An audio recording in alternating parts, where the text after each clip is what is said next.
الحمد لله رب العالمين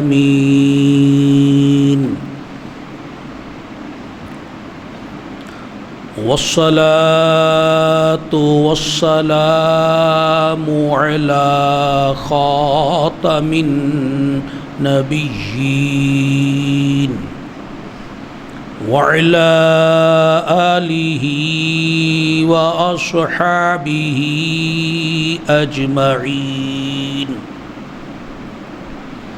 أما بعد فأعوذ بالله من الشيطان الرجيم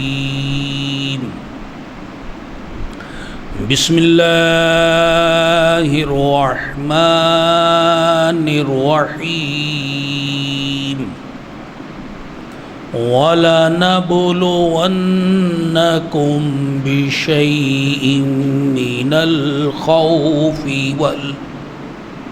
من الخوف والجوع ونقص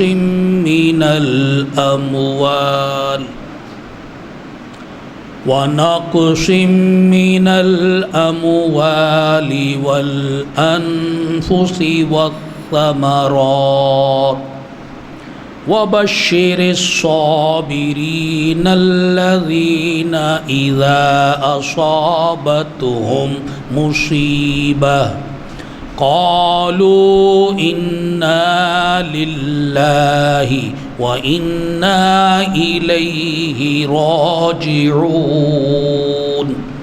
أولئك عليهم صلوات من ربهم ورحمة وأولئك هم المهتدون صدق الله العظيم قال الله تبارك وتعالى في شان حبيبه الكريم إن الله وملائكته يصلون على النبي يا أيها الذين آمنوا صلوا عليه وسلموا تسليما الصلاة والسلام عليك يا سيدي يا رسول الله الصلاة والسلام عليك يا سيدي يا حبيب الله الصلاة والسلام عليك يا سيدي يا نبي الله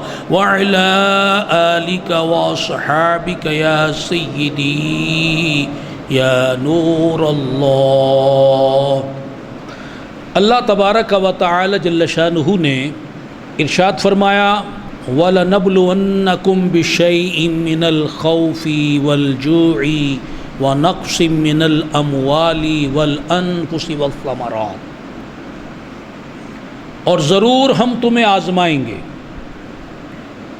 تمہارا امتحان ہوگا، اور پرچہ بھی آؤٹ کر دیا کہ کیا کیا سوال ہونے ہیں، کس طرح تمہارا امتحان ہوگا۔ فرمایا کہ کچھ ڈر کے ساتھ اور بھوک کے ذریعے، بھوک، افلاس، فاقہ، تنگ دستی، بے روزگاری، مہنگائی، اور فرمایا اور کچھ مالوں اور جانوں اور پھلوں کی کمی کے ساتھ۔ وَبَشِّرِ الصَّابِرِينَ الَّذِينَ إِذَا أَصَابَتْهُمْ مُصِيبَةٌ،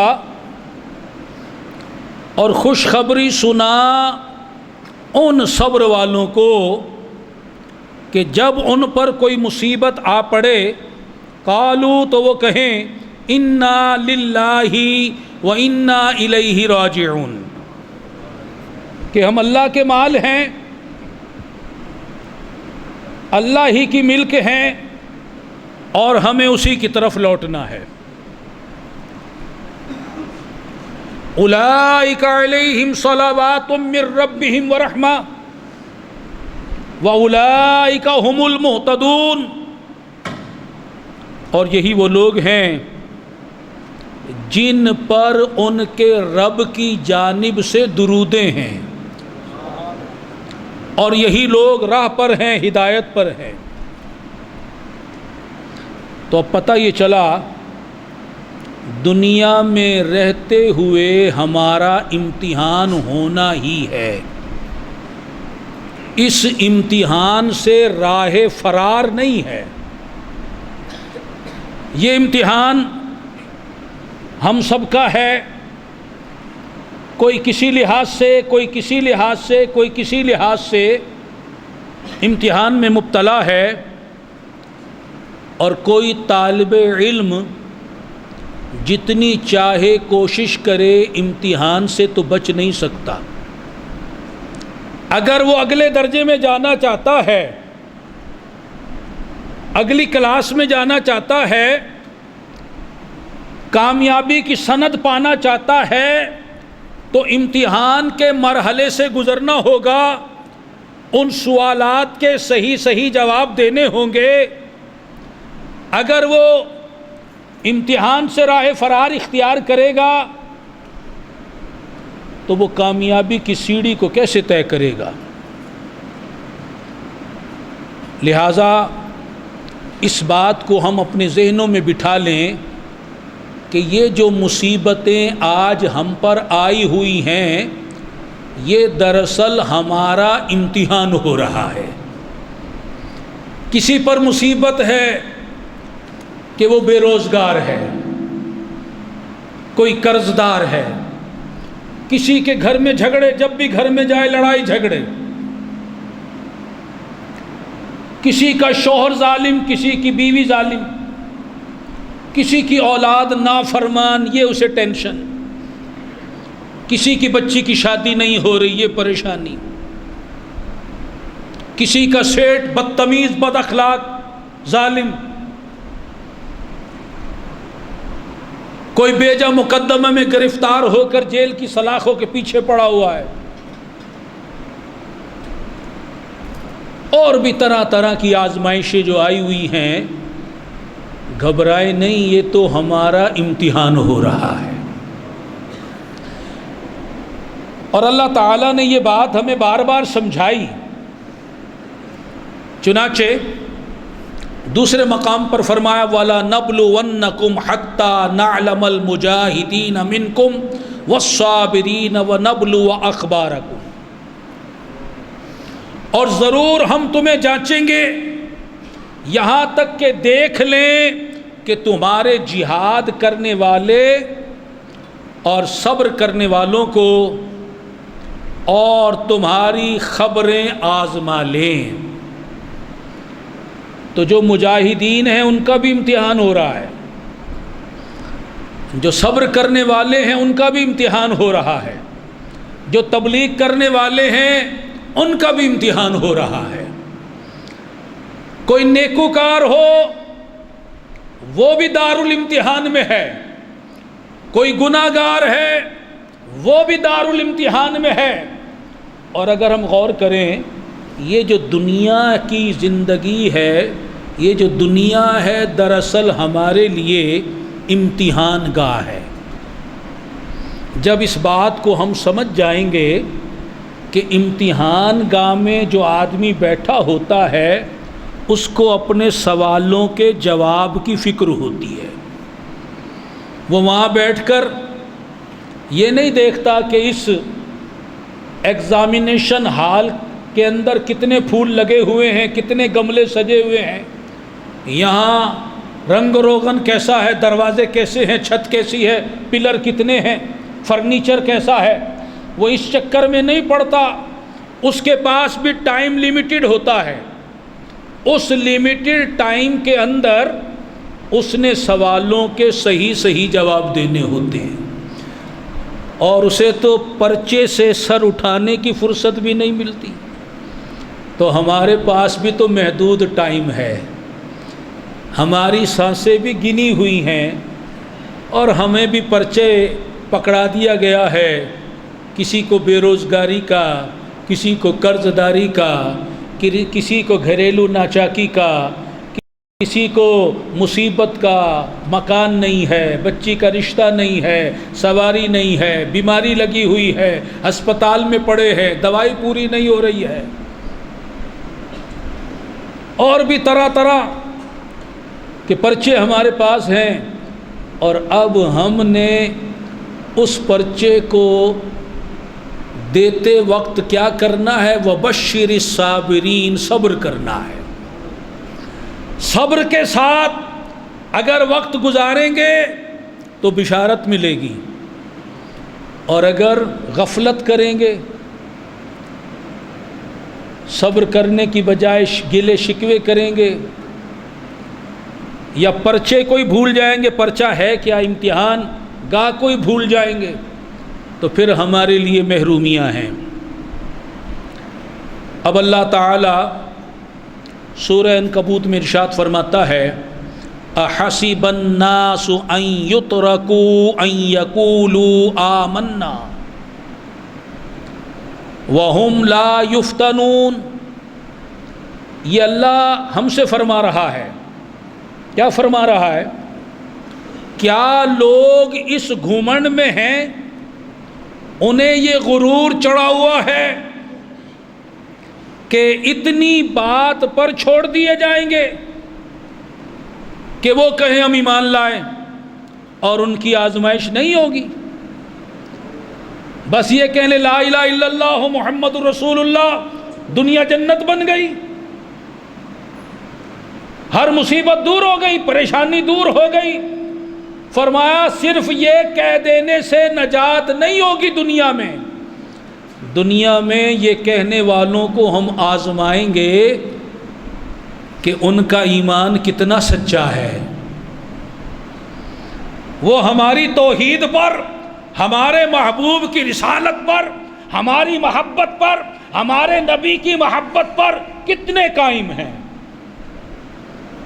ہم اپنے جو ہم سے محبت کا دعویٰ کرتا ہے ان محبوں کو ہم آزمائیں گے، جو ہم سے عشق کا دعویٰ کرتا ہے ہم اپنے ان عاشقوں کو آزمائیں گے، صرف یہ کہنے پر نہیں چھوڑ دیں گے کہ لا الہ الا اللہ محمد رسول اللہ، اور وہ کہیں ہم ایمان لے آئے اللہ پر، رسول پر۔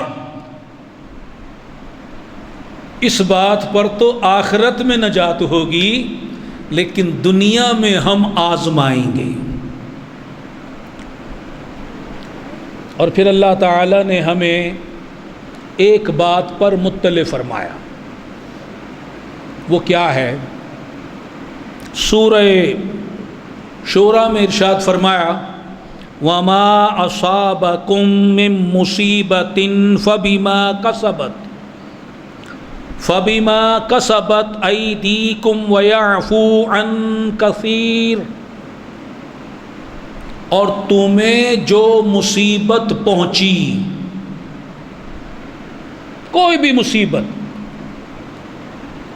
وہ اس کے سبب ہے جو تمہارے ہاتھوں نے کمایا، جو تم نے گناہ کیے، خطائیں کی، نافرمانیاں کی، یہ اس کا نتیجہ ہے۔ وَيَعْفُو عَن كَثِيرٍ، اور تمہارا رب تو کریم ہے، فضل فرمانے والا ہے، رحمت فرمانے والا ہے، عنایت فرمانے والا ہے، ہر گناہ پر پکڑ نہیں فرما رہا، مصیبت میں مبتلا نہیں کر رہا۔ وَيَعْفُو عَن كَثِيرٍ، اور وہ رب کریم بہت کچھ تو معاف فرما دیتا ہے، بہت کم خطاؤں پر مصیبتیں آتی ہیں، اگر سارے گناہوں پر مصیبتیں آ جاتی، اگر ہر گناہ کا نتیجہ تکلیف، مصیبت، پریشانی کی صورت میں ملتا تو ہمارا کیا بنتا؟ جسے ہم کہہ رہے ہیں کہ مجھ پر غموں کا پہاڑ ٹوٹ پڑا ہے، جسے میں اور آپ کہہ رہے ہیں کہ میں اتنا پریشان ہوں میں بتا نہیں سکتا، ارے یہ پریشانی تو چند گناہوں کا نتیجہ ہے۔ میرے اور آپ کے سارے گناہوں کی وجہ سے اگر مصیبتیں ٹوٹتی تو پھر کیا حال ہوتا؟ تو پہلی بات یہ کہ یہ بات ہمیں یہ ذہن نشین کرنی ہے کہ جو مصیبت، پریشانی، دکھ، تکلیف مجھے اور آپ کو ملتی ہے، ملی ہے، مل رہی ہے، وہ ہمارے گناہوں کا نتیجہ ہے۔ ہاں، جو انبیاء کرام علیہم السلام ہیں، صحابہ کرام ہیں، اولیاء کرام ہیں، صالحین ہیں، ان کو جو مصیبتیں آتی ہیں امتحان بن کر، وہ ان کے درجات کی بلندی کے لیے ہوتی ہے، اور ہمارے لیے ہمارے گناہوں کے سبب ہوتی ہے، اور اللہ کریم ہمارے گناہوں کو دنیا ہی میں معاف فرما دیتا ہے۔ اب پہلی بات جو ذہن میں بٹھانی ہے کہ جو بھی تکلیف مجھے ملی ہے، مل رہی ہے، وہ میرے گناہ کے سبب سے ہے۔ تفسیر روح البیان میں ہے، درد ہو بدن میں کہیں بھی، کوئی غم ٹینشن مل جائے، بیماری آ جائے، قحط پڑ جائے، خوف طاری ہو جائے دل پر، کسی بیماری کا ہی خوف آ جائے، کسی جانور کا خوف، سانپ کا خوف دل میں بیٹھ گیا، کسی بدمعاش کا خوف، کسی غنڈے کا خوف، حتیٰ کہ جسم پر معمولی سی خراش بھی آ جائے، ایک کانٹا چبھ جائے، سوئی چبھ جائے، چلتے چلتے پاؤں سلپ ہو جائے، اچانک رگ میں درد شروع ہو جائے، سمجھ لو یہ میرے کسی گناہ کا نتیجہ ہے، یہ الارم بجا ہے، یہ الارم بجایا گیا ہے، تجھے اور مجھے بتایا جا رہا ہے یہ تو نے کوئی خطا کی ہے، گناہ کیا ہے، نافرمانی کی ہے، بدکاری کی ہے، بدنگاہی کی ہے، بے حیائی کی ہے، بہت سے تو اللہ نے معاف کر دیا، لیکن کسی نہ کسی کا یہ سگنل تجھے مل گیا ہے۔ اب جب میں یہ نظریہ رکھ لوں کہ آج جو میرا پاؤں کیلے کے چھلکے پر آ کر سلپ ہوا ہے، میں تو اسے گالی دے رہا ہوں جس نے کیلے کا چھلکا پھینکا ہے، اسے پتہ نہیں کیا کیا سناتا ہوں، اور یہ کیلے کا چھلکا پھینک دیا، یہ ہو گیا، یہ نہیں دیکھ رہا کہ یہ میرے گناہ کا نتیجہ ہے۔ اگر آج پتھر سے ٹھوکر لگے، میں پتھر کو گالی دیتا ہوں، یہ نہیں سوچ رہا کہ یہ میرے گناہ کا نتیجہ ہے۔ اگر آج دکان میں آگ لگ گئی، بچہ گم ہو گیا، گھر کے اندر کوئی نقصان ہو گیا، جیب کٹ گئی، گھر والی کھانا پکا رہی تھی، سالن جل گیا، لگ گیا، یہ مصیبت نہیں ہے، پریشانی نہیں ہے یہ۔ اور عوام کو جو پریشانی ملتی ہے وہ گناہوں کے سبب ملتی ہے۔ آج ہمارا ذہن نہیں ہے یہ والا۔ چند ایک باتوں کی طرف ہمیں دھیان ابھی دلایا گیا، ٹھوکر لگی، پاؤں سلپ ہوا، جیب کٹ گئی، بچہ گم ہو گیا، ایکسیڈنٹ ہو گیا، آپ کو جلدی کہیں پہنچنا، رش آ گیا، آپ ٹینشن ہے، یہ ٹینشن مل گئی۔ آپ یہ نہ سمجھیں کہ سامنے چوک پر کسی ٹائر کا کوئی گاڑی پنکچر ہو گئی اس لیے رش لگا ہے اور جناب میں پھنس گیا ہوں، نہیں، آپ کو یہ سوچنا ہے کہ میں نے کوئی گناہ کیا ہے، اس کے نتیجے میں پھنس گیا ہوں۔ یہ ذہن بناؤ، وہ ذہن چھوڑو جو اب مادی طور پر بناتے رہتے ہیں۔ اسی طرح پاؤں میں کیل چبھ گئی، کانٹا چبھ گیا، ہاتھ میں سوئی چبھ گئی، کپڑا جل گیا، کپڑا پھٹ گیا، حتیٰ کہ بٹن ٹوٹ کر گر گیا، فوراً ذہن جائے، نقصان کی بات ہے نا، تکلیف کی بات ہے، تو میرے گناہ کا نتیجہ جو یہ بٹن ٹوٹا ہے۔ اسی طرح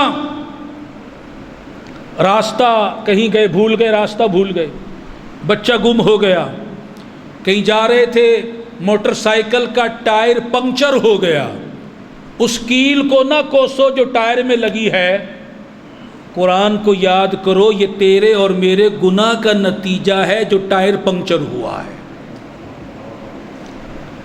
اب مجھے یہ بتائیے، یہ تو میں نے چند ایک مثالیں دی، باقی آپ خود کیلکولیٹ کر لیں۔ جب گناہ بندہ کرے یا کوئی بتائے کہ یہ گناہ ہوا ہے تو ہمیں کیا کرنا چاہیے؟ استغفار. کیا کرنا چاہیے؟ معافی مانگنی چاہیے اللہ سے، استغفار کرنا چاہیے. تو جب یہ پتہ چلا کہ یہ ٹائر پنکچر ہوا میرے گناہ کی وجہ سے، گھر میں نقصان ہوا میرے گناہ کی وجہ سے، آج میری ٹوپی گم ہو گئی، میں اسے کوس رہا ہوں، اپنے آپ کو کیوں نہیں کوستا کہ یہ میرے گناہ کا نتیجہ ہے جو میرا پین نہیں مل رہا، تسبیح نہیں مل رہی، ٹوپی نہیں مل رہی، چشمہ نہیں مل رہا. ہم قرآنی سبق کی طرف کیوں نہیں آتے؟ ادھر ادھر کی دنیاوی اور عام لوگوں کی باتیں جو کر رہے ہیں. ہم قرآن کو یاد کریں. اللہ فرماتا ہے تمہیں جو کچھ تکلیف پہنچتی ہے بہت سے تو اللہ معاف فرما دیتا ہے، اور کچھ ایسے ہیں کہ جو گناہوں کے سبب، کچھ گناہوں کے سبب وہ تکلیف تمہیں پہنچتی ہے. ہمارا تو یہ حال ہے کہ ہم کروڑوں گناہ کیے بیٹھے ہیں، کروڑوں، پھر بھی اپنے آپ کو گناہ گار نہیں سمجھتے. 5 نمازیں پڑھی اور اب میں سمجھتا ہوں میں تو نمازی ہوں، یہ نہیں سمجھتا میں گناہ گار ہوں.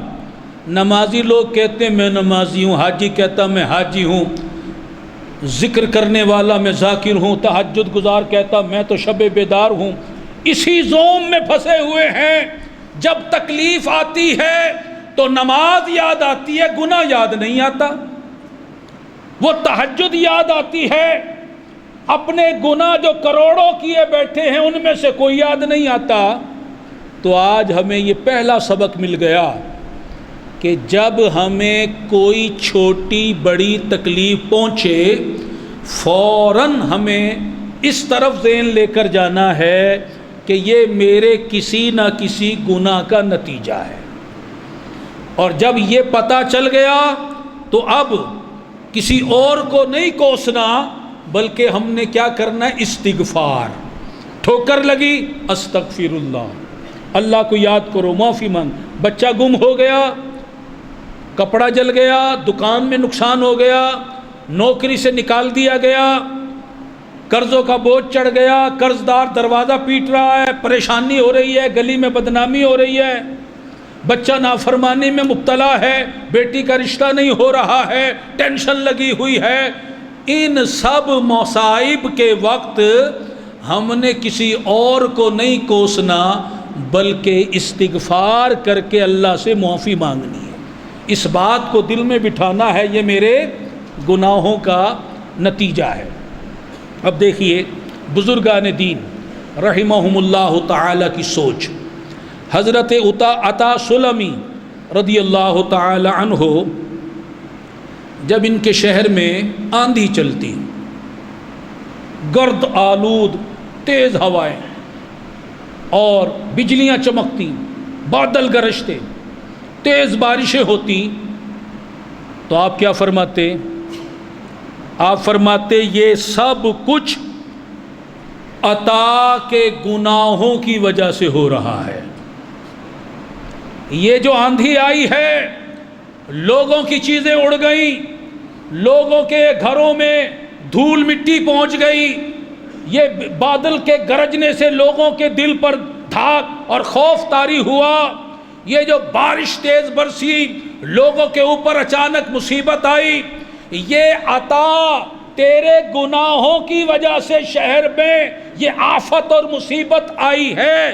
عطا اگر تو مر جائے تو یہ شہر والے امن میں آ جائیں.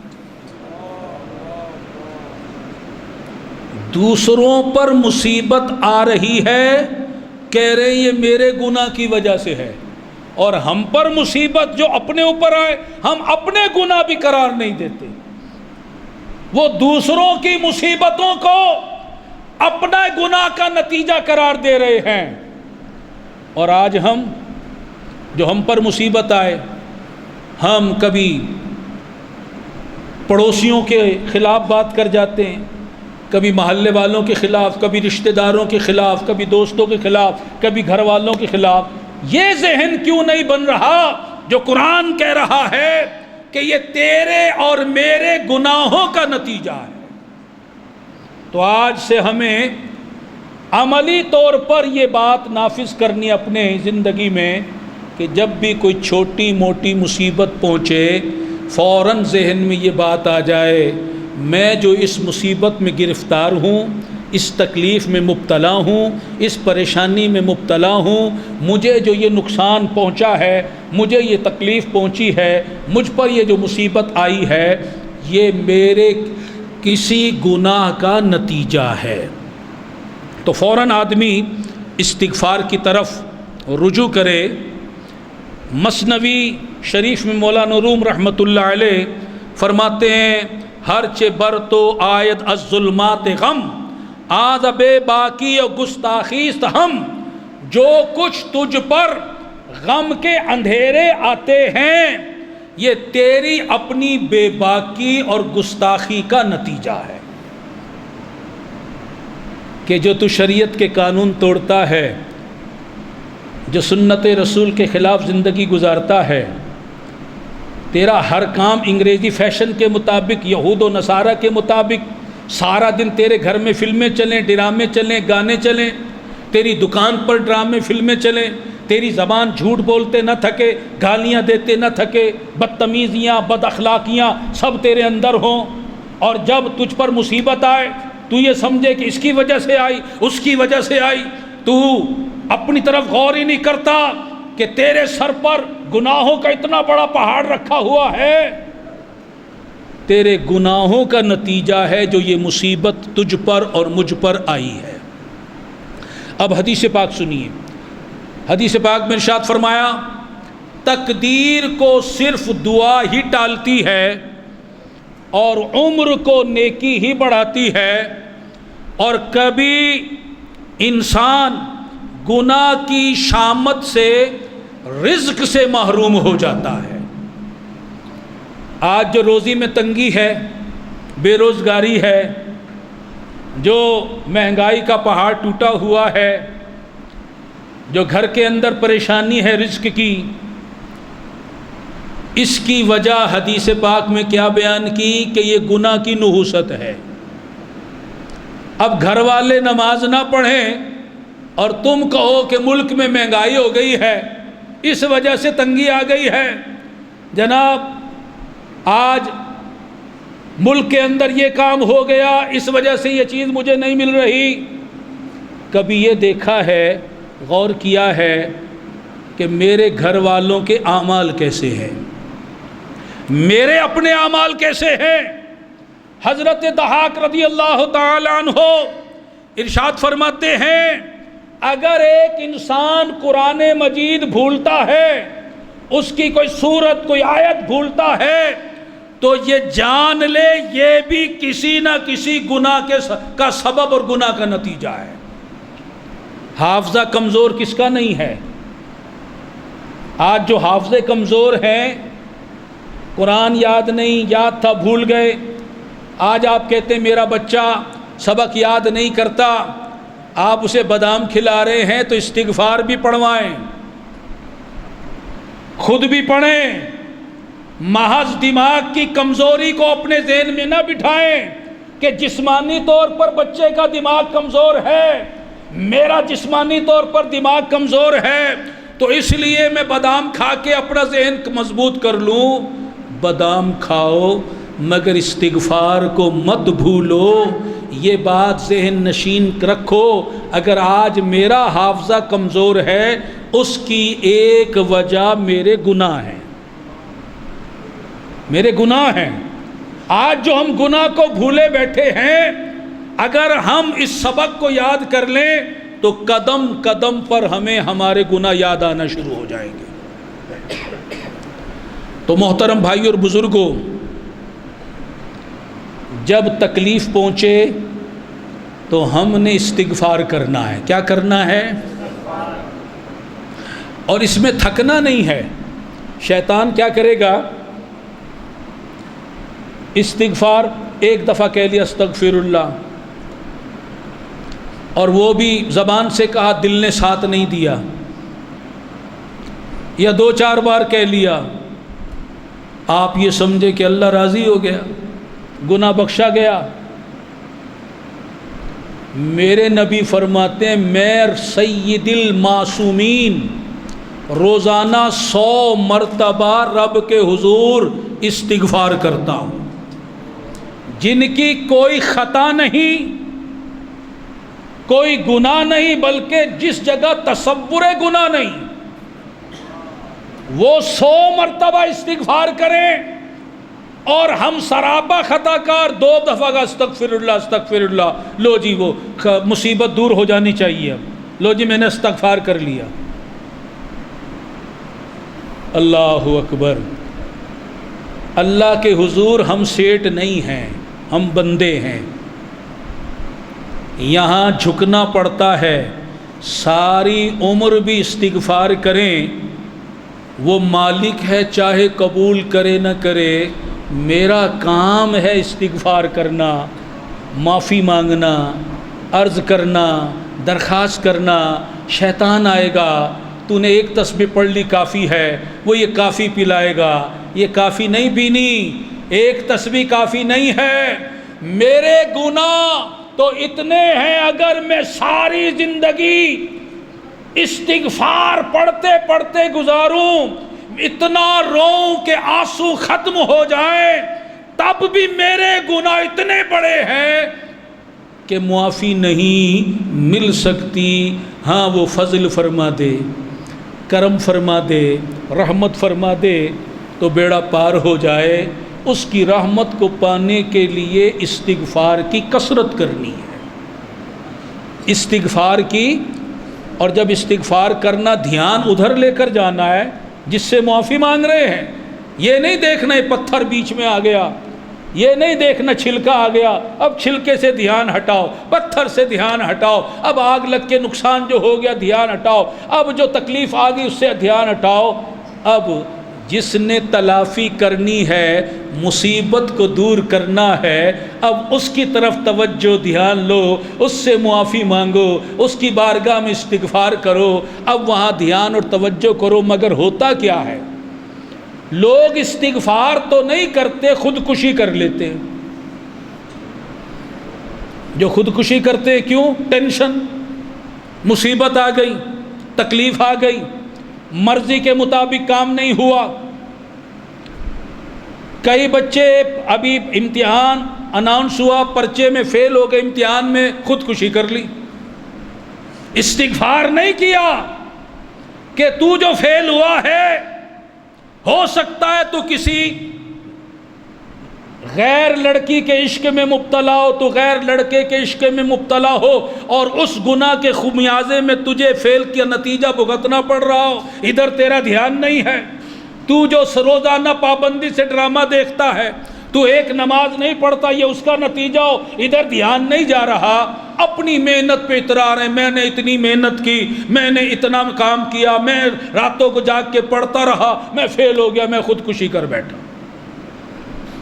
لوگ خودکشی کر رہے ہیں، استغفار نہیں کر رہے، قرآن جو سمجھا رہا ہے وہ نہیں سمجھ رہے۔ کافر خودکشی کرے اس لیے کہ اس کی نظر میں اللہ کا فرمان نہیں ہے۔ ہم مسلمانوں کے سامنے تو اللہ کا فرمان ہے، ہمیں خودکشی نہیں کرنی، معافی مانگنی ہے، اللہ کو راضی کرنا، استغفار کرنا ہے۔ آج لوگ ڈپریشن کا جو شکار ہیں، کیوں؟ ٹینشن میں مبتلا، بی پی ہر وقت ہائی رہتا ہے۔ جن کے بی پی ہائی رہتے ہیں، اگر وہ استغفار شروع کر دے اور اس مادی چیزوں سے دھیان ہٹا لیں کہ ان کی وجہ سے یہ مصیبتیں نہیں آ رہی، ان کی طرف سے دھیان ہٹا کر اپنے گناہوں کی طرف دھیان لے جائیں اور اللہ کے حضور معافی شروع کر دیں، ان کا بلڈ پریشر جو ہے، ان کا ڈپریشن جو ہے، ان کے اندر جو ٹینشنیں ہیں وہ ختم ہو جائیں گی۔ پھر اگر ٹینشن ہوگی تو یہ ہوگی کہ میں اتنا بڑا گناہ گار ہوں، میرا کیا بنے گا، یہ ٹینشن ہوگی۔ اور یہ ٹینشن محمود ہے، یہ ٹینشن قابل ثواب ہے، یہ ٹینشن قابل بخشش ہے کہ اگر کسی کو یہ ٹینشن ہو کہ میں بڑا گناہ گار ہوں، میرا کیا بنے گا، اور اس وجہ سے وہ اللہ کے حضور جھکے، معافی مانگے، استغفار کرے۔ دیکھیے تکلیفیں اور پریشانیاں تو ہمارے بزرگوں کو بھی آئی ہیں۔ میں ایک دو بزرگوں کا واقعہ آپ کی خدمت میں پیش کرتا ہوں. آپ یہی نہ سمجھیں کہ جناب جو ولایت کے مقام پر ہیں ان کو مصیبتیں نہیں آتی، تکلیفیں نہیں آتی. انبیاء کرام علیہم السلام جو امت میں سب سے اعلیٰ مقام پر ہوتے ہیں ان پر مصیبتیں آتی ہیں. شمس الائمہ سیدنا محمد بن احمد سرخسی رحمۃ اللہ علیہ فقہ حنفی کے بہت بڑے جید امام ہیں. انہوں نے وقت کے بادشاہ اس کو جا کر اس کے دربار میں تبلیغ فرمائی. جو برائیاں معاشرے میں پھیلی ہوئی تھیں ان کو ختم کرنے کی تبلیغ کی کہ انہیں ختم کرو.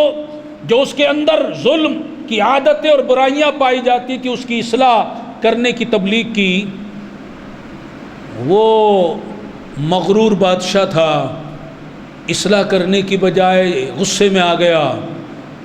کون ہوتا ہے جو میری اصلاح کی بات کرے، میرے اندر برائی نکالے؟ اس نے حکم دے دیا کہ یہ مجھے تبلیغ کرتا ہے، انہیں اوس جند کے کنویں میں قید کر دیا جائے. اتنے بڑے امام کو تبلیغ کرنے کے جرم میں کنویں کے اندر ڈال دیا گیا. آپ بتائیے وہ پھر بھی راہ تبلیغ سے نہ پھرے، منہ نہیں موڑا، دین کے کام سے جی نہیں چرایا، بلکہ پھر کیا ہوا؟ جیل میں پڑے ہوئے ہیں، کنویں کے اندر ہیں، گہرائی میں تہ میں پڑے ہوئے ہیں، اندھیرا بھی ہے، سناٹا بھی ہے، تنہائی بھی ہے، اور علاقہ بھی سناٹے میں ہے، اس ویرانے میں ہے. لیکن دین سے پیار دیکھو، رسول اللہ کے دین سے پیار دیکھو کہ ان کے شاگرد وہ دن کے وقت وہاں آ جاتے، اس کنویں کی منڈیر پر بیٹھ جاتے اور استاد صاحب نیچے سے کنویں کی تہ میں بیٹھ کر انہیں سبق پڑھاتے تھے. آج اگر ہمیں دین کے راستے میں تکلیف آ جائے تو ہمارے گھر والے کہتے ہیں اب تم نے اس راستے پہ نہیں چلنا. تم قافلے میں گئے تھے، وہاں جا کر وہاں آفت آ گئی، زلزلہ آ گیا، وہاں جناب طوفان آ گیا، بارش آ گئی، لہٰذا اب تم نے ادھر نہیں جانا، اس علاقے میں نہیں جانا، تبلیغ پہ نہیں جانا. اللہ اکبر! ان بزرگوں کو دیکھو، اللہ کا دین کا کام نہیں چھوڑ رہے. اگر مدرسہ میں جانا بند کر دیا، ان شاگردوں کی دین سے پیار دیکھو. آج تو اگر استاد نہ شاگرد خوش ہوتے چھٹی ہو گئی، اور ان کا پیار دیکھو کہ دین سیکھنے کے لیے جنگل بیاباں میں آ کر بیٹھ گئے، اور کنارے پر آ کر بیٹھتے، استاد نیچے سے سبق پڑھاتا اور وہ لکھا کرتے تھے. اور سنو، کتاب المبسوط کی 15 ضخیم جلدیں اس طرح املا کرائی گئی. فقہ حنفی کی معتبر کتاب کتاب المبسوط، 15 جلدیں. اللہ اکبر! مصیبت آئی لیکن نہ اللہ کو بھولے، نہ اللہ کے دین کو بھولے، نہ تبلیغ کے کام کو بھولے، نہ دین کی خدمت کے کام کو بھولے، بلکہ اللہ کے دین کا کام جاری و ساری رکھا. حضرت عبد الملک بن ابجر حمدانی رحمۃ اللہ علیہ حضرت سفیان ثوری کے استادوں میں ان کا شمار ہوتا ہے. ان کے بدن میں پھوڑا نکل آیا. پھوڑا کہتے ہیں وہ پھوڑا اگر اونٹ کو نکل آتا تو اس کی تکلیف اور درد کی شدت سے مر جاتا. اتنا تکلیف اور درد ان کو ہوتا تھا. صبر فرماتے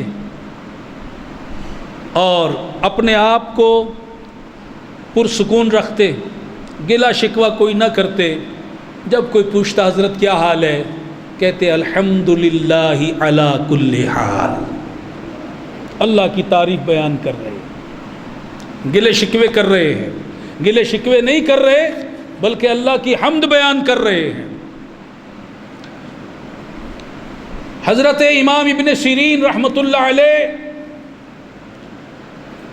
بہت بڑا نام ہے اور خواب کی تعبیر بیان کرنے میں بڑا ملکہ.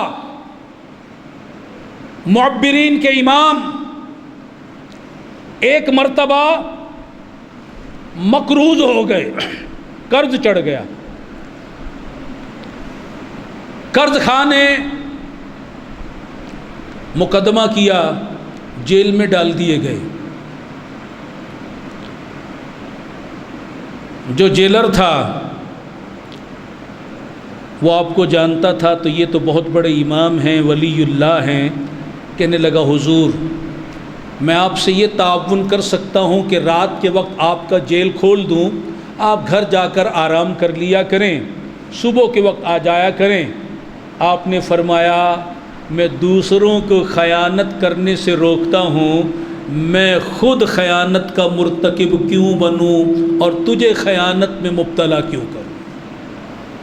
آج تو جیل میں پیسے چلتے ہیں، رشوتیں چلتی ہیں، سہولیات کے لیے، فرار ہونے کے لیے، جیل توڑنے کے لیے. ان کا تقوی اور عمل دیکھو. اور انہیں جیل ہوئی کیوں، قرضہ چڑھا کیسے، اس پر بھی غور کریں. روغن زیتون کا کاروبار کیا کرتے تھے. ایک مرتبہ روغن زیتون منگوایا، اس میں مرا ہوا چوہا نکلا. اب فقہی لحاظ سے وہ ناپاک ہو گیا. اگرچہ اس کے پاک کرنے کے کچھ اور طریقے موجود تھے، مگر یہ امام ہیں، ان کے تقوی نے گوارا نہ کیا. انہوں نے اسے بیچنے سے انکار کر دیا کہ میں عوام کو یہ روغن زیتون نہیں بیچوں گا. اسے ضائع تو کر دیا، لوگوں کو فروخت نہیں کیا. اب روغن زیتون کتنا ڈرم جو پورا بھرا ہوا تھا، جب وہ بک نہ سکا، قرضہ چڑھ گیا. جب قرضہ چڑھا تو جیل چلے گئے. جیل میں جانا گوارا کر لیا، مسلمانوں کو دھوکہ دینا گوارا نہ کیا. آج تو گدھوں کا گوشت مسلمانوں کو کھلایا جا رہا ہے. آج ملاوٹ شدہ دودھ پلایا جا رہا ہے. آج ہر چیز ملاوٹ والی ہے. آج کون سی ایسی شے ہے جو خالص پاکستانیوں کو مل رہی ہو؟ آج تو ہمیں ہوا بھی ملاوٹ شدہ، آلودہ ہوا، پانی جو گھروں میں آ رہا ہے آلودہ پانی، وہ لوگوں کو مل رہا ہے. نہ ہوا پاک صاف دی جا رہی ہے، پانی تک جو ہے وہ آلودہ ہے. اور ایک وہ ہیں کہ جنہوں نے جیل برداشت کر لی، مسلمانوں کو فراڈ، دھوکہ، ناپاک چیز دینا گوارا نہیں کی.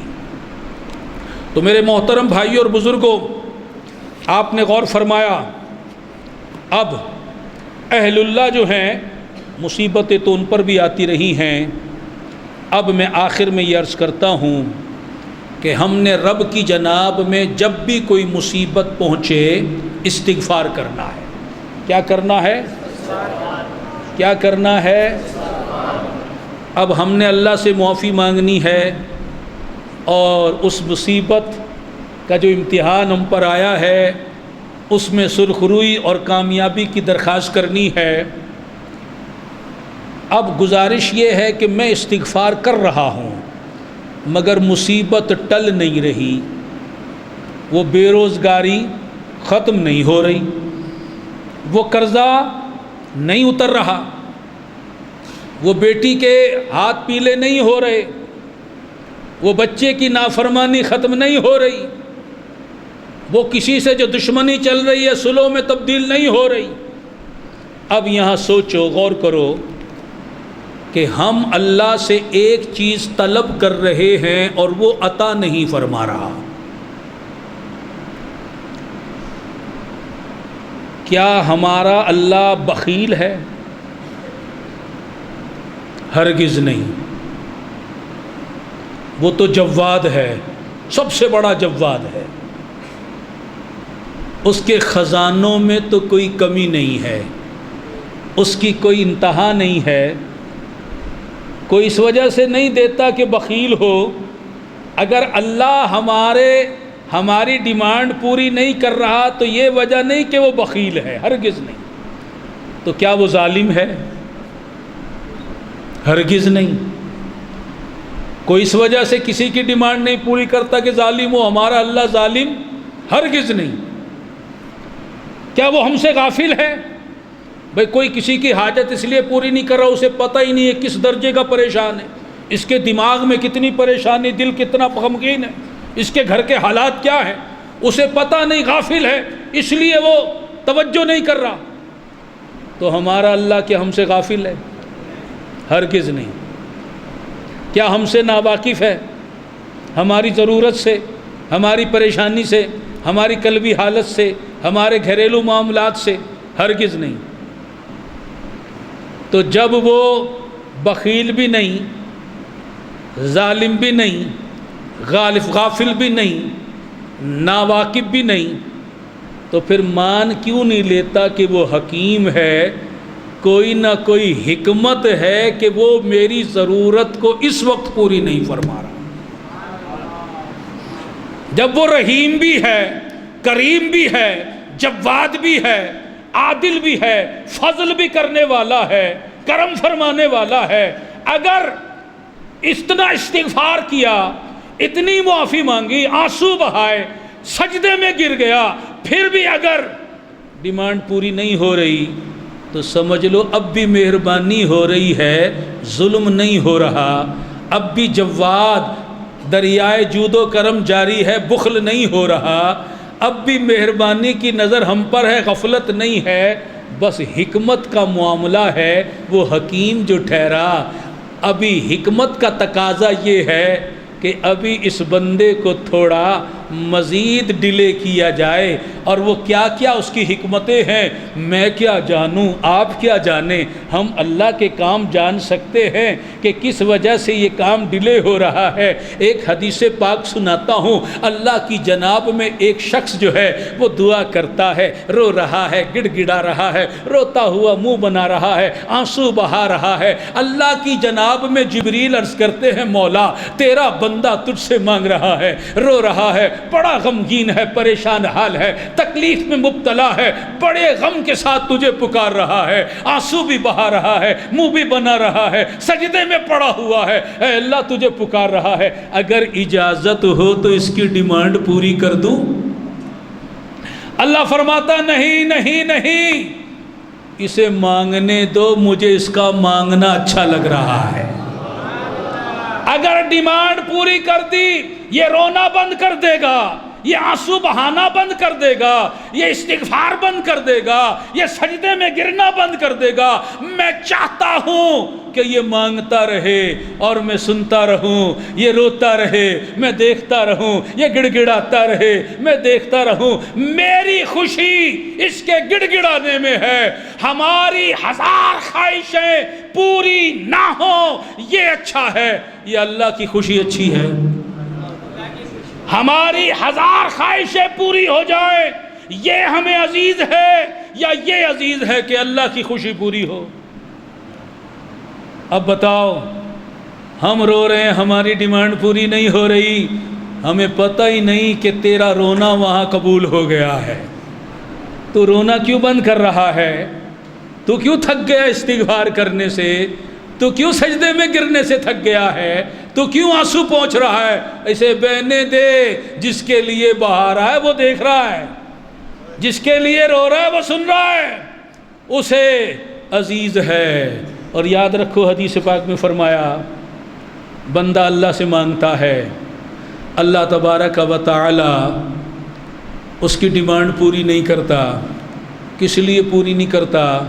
اس نے گناہ جو زیادہ کر رکھے ہیں، اگر یہ گناہ لے کر کل قیامت میں آئے گا تو دوزخ میں جائے گا، اس کی دعاؤں کو میں سٹور کر رہا ہوں، یہ جو مصیبتوں پہ صبر کر رہا ہے اسے سٹور کر رہا ہوں، یہ جو استغفار کر رہا ہے، گڑ گڑا رہا ہے، آنسو بہا رہا ہے، معافی مانگ رہا ہے، اسے سٹور کر رہا ہوں، کل قیامت میں آئے گا اس کو پھر اجر دوں گا، اس رونے کا، اس گڑ گڑانے کا، اس آنسو بہانے کا، اس صبر کرنے کا، اس غمگین دل کے ساتھ اپنے رب کو پکارنے کا، اس استغفار کرنے کا، میں اسے اجر دوں گا، اتنا اجر دوں گا کہ گناہ مغلوب ہو جائیں گے، ثواب غالب ہو جائے گا، اور اتنا اجر دوں گا کہ جو لوگ دنیا میں راحت میں رہے تھے از روئے حدیث وہ تمنا کریں گے کاش دنیا میں ہمارے جسم کینچیوں سے کاٹ دیے جاتے اور ہم صبر کرتے اور ہمیں آج اجر مل جاتا۔ تو اس لیے تھکنا نہیں ہے استغفار کرنے سے، مصیبت سے تھکنا نہیں ہے کہ یہ تو لمبی ہو گئی، اگر مصیبت لمبی ہو گئی تو ہمارا استغفار بھی لمبا ہو جائے، ہماری معافی مانگنی بھی لمبی ہو جائے، ہمارا گڑ گڑانا بھی لمبا ہو جائے۔ ہوتا یہ ہے ہمارا نفس اور شیطان ہم پر حملہ کرتے ہیں اور ہمیں مایوس کر دیتے ہیں، تو غوث اعظم کو اتنا پکار رہا تیرا کچھ بھی نہیں ہو رہا، تو یا رسول اللہ انظر حالنا کہہ کے تھک گیا تیرا کچھ بھی نہیں ہو رہا، تو پڑھے جا رہا قلت ہیلتی انت وسیلت یدرکنی یا رسول اللہ، تیرا مسئلہ حل نہیں ہو رہا، تو روزانہ مزار پہ جا کے حاضری دے کر آتا ہے، تیرا مسئلہ حل نہیں ہو رہا، چھوڑ دے مزار کو، چھوڑ دے غوث اعظم کو پکارنے، چھوڑ دے سرکار پر درود بھیجنے، چھوڑ دے ذکر کو، اللہ کو پکارنا چھوڑ دے۔ وہ کدھر لے کر جا رہا ہے؟ وہ کدھر لے کر جا رہا ہے؟ مایوسی کی طرف، اللہ سے دور کر رہا ہے، نبی سے دور کر رہا ہے، اولیاء سے دور کر رہا ہے۔ ہرگز نہیں، ہرگز نہیں، ہر کام کا ایک وقت ہے رضا، دل کو بھی آرام ہو ہی جائے گا۔ اللہ نے تیرے لیے لکھ دیا ہے کہ یہ جب اتنا مانگ لے گا، اتنا رو لے گا، اتنا یاد کر لے گا تو پھر دے دینا۔ تو گنتی تو پوری کر اپنے آنسوؤں کی، تو گنتی تو پوری کر استغفار کی، معافی کی۔ اس لیے مایوس نہ ہو، نہ اللہ کے دربار سے نہ اللہ والوں کے دربار سے۔ اللہ تبارک و تعالی نے فرما دیا لا تقنطوا من رحمت اللہ، میری رحمت سے نا امید نہ ہو، مایوس نہ ہو۔ تو اس لیے محترم بھائیوں اور بزرگوں، آج ہمیں یہ ذہن بنا لینا ہے، یہ نظریہ اپنانا ہے کہ جو مصیبت بھی ہمیں پہنچتی ہے وہ ہمارے گناہوں کے سبب ہمیں ملتی ہے۔ اگر بڑی مصیبت آئی تو گناہ بڑا ہوگا، ہو سکتا ہم اسے بڑا نہ سمجھتے ہوں، اور اگر چھوٹی مصیبت آئی تو گناہ چھوٹا ہوگا۔ بہرحال یہ نظریہ آپ پکا لیں، جب بھی کوئی مصیبت آئے یہ میرے گناہ کی وجہ سے آئی ہے۔ اگر ہم دوستوں کے درمیان جا رہے ہیں، کسی دوست کو تکلیف آ گئی، فوراً اپنے طور، یہ نہیں کہ اس کو جتانے کے لیے کہ یہ میں بڑا متقی ہوں، اور ان کو بتانے کے لیے کہ جناب یہ مصیبت میری وجہ سے آئی ہے، ضروری نہیں ہم لوگوں کو بتائیں، اپنے اندر دل میں لے آئیں یہ میری وجہ سے یہ میرا بھائی مصیبت میں مبتلا ہو گیا، اس پریشانی میں آ گیا، اس کی جو جیب کٹی ہے، میں جو اس کے ساتھ ہوں گناہ گار ہوں، میری گناہوں کی نحوست کی وجہ سے اس کی جیب کٹ گئی، اس کا پاؤں سلپ ہو گیا، اس کا ایکسیڈنٹ ہو گیا، اس کو نقصان ہو گیا، خود کو مصیبت آئے، تب بھی یہی ذہن بنانا ہے۔ اور فقط ذہن نہیں بنانا، توبہ بھی کرنی ہے، استغفار بھی کرنا ہے، اور محض 2-4 بار نہیں بلکہ کثرت کے ساتھ توبہ استغفار کرنی ہے۔ وہ سنے یا نہ سنے اس کی بہرحال خوشی، سننا کا مطلب قبول کرنا، یہاں سننے سے مراد کیا ہے؟ قبول کرنا۔ وہ سنے یا نہ سنے اس کی بہرحال خوشی، حال دل ہم تو کہے جائیں گے انشاءاللہ۔ تو ہم تو اپنے دل کا حال اللہ کی بارگاہ میں پیش کرتے رہیں گے، گزارشات پیش کرتے رہیں گے، اپنی استغفار اللہ کی جناب میں کرتے رہیں گے، پھر انشاءاللہ ہمیں مصیبتیں جتنی بڑی ہوں وہ چھوٹی محسوس ہوں گی، اور پھر اللہ تعالیٰ دل میں صبر پیدا فرمائے گا تو اس آیت کریمہ کو دوبارہ سن لیں. اللہ فرماتا ہے وَبَشِّرِ الصَّابِرِينَ الَّذِينَ اِذَا أَصَابَتْهُمْ مُصِیبَةٌ، کہ بشارت دو ان صبر کرنے والوں کو کہ جب انہیں کوئی مصیبت پہنچتی ہے قالوا، تو وہ کہتے ہیں انا للہ و انا الیہ راجعون، ہم اللہ ہی کے مال ہیں. وہ یہ نہیں کہتے یہ جو بچہ مر گیا میں اس کا مالک ہوں، وہ کہتے ہیں یہ اللہ ہی کا مال ہے، اللہ ہی کی طرف چلا گیا. ان کا کوئی نقصان ہو جائے مالی طور پر، مکان میں، جسم پر، وہ کہیں ہم اللہ ہی کے مال ہیں. وہ اپنی ملک ثابت نہیں کرتے، وہ اللہ کی ملک کو ثابت کرتے ہیں. ہم اللہ ہی کے مال ہیں اور ہمیں اسی کی طرف لوٹنا ہے.